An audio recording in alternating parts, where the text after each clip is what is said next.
Hello guys, Manisha রান্নাঘরে জানাই আপনাদেরকে আবারও একবার ওয়েলকাম। আজ আমি আপনাদের সঙ্গে শেয়ার করব ডিম ভাপা রেসিপি। আর এই রেসিপিটা শেয়ার করার জন্য আমার এক ফ্রেন্ড আমাকে কমেন্ট করে জানিয়েছিল। সে আমার সমস্ত ধরনের ভিডিও দেখে আর আমাকে খুবই ভালো ভালো কমেন্ট করে। তো ভাবলাম রেসিপিটা তোমাদের সঙ্গে শেয়ার করি। তার জন্য সবার প্রথমে ডিমটাকে আমি বয়েল করে নেব। এইখানে আমি জলটা বসিয়ে দিয়েছি, এর মধ্যে দিয়ে দেব 6টা ডিম। তারপর এর মধ্যে হাফ চামচ লবণ অ্যাড করে দেব। তারপর গ্যাসে ফ্লেমটাকে হাইতে দিয়ে 5 মিনিটের মতো ডিমটাকে ফুটতে দেব, যাতে ডিমগুলো একদম পারফেক্ট বয়েল হয়ে যায়। এদিকে ডিমগুলো বয়েল হচ্ছে, তো অন্যদিকে আমি একটা পেস্ট বানিয়ে নেব। তার জন্য মিক্সিতে দিয়ে দেবো 3 চামচ সাদা সরিষা, কালো সরিষা ও 3 চামচ পোস্ত ও 7 থেকে 8টা কাঁচা লঙ্কা এবং 4-5 টুকরো কাজু ও অল্প করে জল দিয়ে এর একটা মিহি পেস্ট বানিয়ে নেব। এটাকে এখন সাইডে সরিয়ে রেখে দেব। আর ডিমগুলো দেখুন এখানে একদম পারফেক্ট বয়েল হয়ে গেছে। ডিমের গায়ে যখন খোলাগুলোর মধ্যে এরকম ফাট ধরে যাবে তখন বুঝবেন যে ডিমগুলো একদম পারফেক্ট বয়েল হয়ে গেছে। এখন খোলাগুলো ভালোভাবে ছাড়িয়ে নেব ডিম থেকে। ডাব্বাটাই ছাড়া না।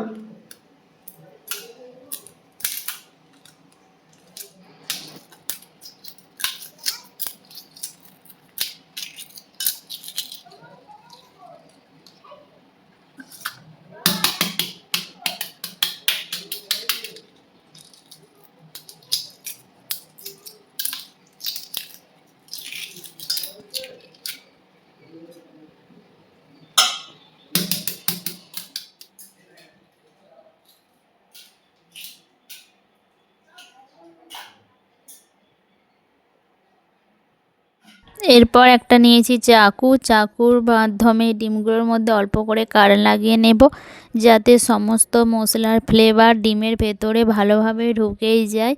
গাইস, আমি তো ডিমের অনেক রেসিপি আপনাদের সঙ্গে এর আগে আমার চ্যানেলে শেয়ার করেছিলাম। এই রেসিপিটাও ছিল খুবই অসাধারণ। তো আপনারাও যদি এই রকম নতুন নতুন রেসিপি দেখতে চান অতি অবশ্যই কিন্তু আমাকে কমেন্ট করে জানাবেন। এরপর একটা পাত্রের মধ্যে 2 চামচ সরিষার তেল দিয়ে দিয়েছি। তেল ভালো মতো গরম হয়ে যাওয়ার পর দিয়ে দেব হাফ চামচ হলুদের গুঁড়া এবং হাফ চামচ লঙ্কার গুঁড়া এবং সামান্য পরিমাণে লবণ। তারপর তেলের সঙ্গে মশলাগুলোকে ভালোভাবে মিক্স করে নেওয়ার পর বয়েল করা ডিমগুলোকে এর মধ্যে দিয়ে দেব। এখন মিডিয়াম ফ্লেমে 2 মিনিট ধরে এগুলোকে লাল লাল করে ভেজে নেব। যখন এগুলোর মধ্যে সুন্দর কালার চলে আসবে, তারপর একটা পাত্র নিয়েছি, তার মধ্যে আগে থেকে যে সর্ষে, পোস্ত এবং কাজু বাদামের যে একটা মিহি পেস্ট করে রেখেছিলাম সেটাকে দিয়ে দেব। তার মধ্যে অল্প জল দিয়ে ধুয়ে সেটাকেও দিয়ে দিয়েছি। আর দিয়ে দেবো হাফ চামচ হলুদের গুঁড়া এবং 1 চামচ ধনিয়া গুঁড়া। তারপর সমস্ত কিছু ভালোভাবে সর্ষের পোস্তর মধ্যে মিক্স করে দেব। এরপর এর মধ্যে আগে থেকে যে ডিমগুলোকে হালকা করে ফ্রাই করে রেখেছিলাম সেগুলোকে এর মধ্যে দিয়ে দেব। আর যে বাকি তেলটা ছিল সেটাও কিন্তু এর মধ্যে অ্যাড করে দেব, একটু কোনো নষ্ট করব না। আর ওপর দিয়ে ছড়িয়ে দেব 2 থেকে 3টে চেরা কাঁচা লঙ্কা এবং প্রচুর পরিমাণে কুচিয়ে নেওয়া ধনেপাতা। ধনেপাতাটা আপনারা আপনাদের পছন্দ মতো অনুযায়ী অ্যাড করেন। আমার ক্যামেরাম্যান ধনেপাতা একটু বেশি পছন্দ করে, তাই আমি এখানে কিন্তু একটু বেশি ব্যবহার করলাম। এখন তো হালকা হালকা গরম পড়ে গেছে, আর এই গরমের দিনে গরম ভাতের সঙ্গে এই রকম সর্ষে পোস্ত ডিমের ভাপা রেসিপিটা কিন্তু একদম জাস্ট জমে যাবে। তো এখন এর ওপর দিয়ে কাঁচা লঙ্কা এবং আর ধনেপাতা দিয়ে এটাকে ভাপা করার জন্য ঢাকা দিয়ে দেব। এরপর একটা কড়ার মধ্যে অল্প করে জল গরম করতে বসিয়ে দিয়েছি। এখন পাত্রটাকে এর মধ্যে বসিয়ে দেব। আপনারা কিন্তু স্ট্যান্ড দিয়েও বসাতে পারেন।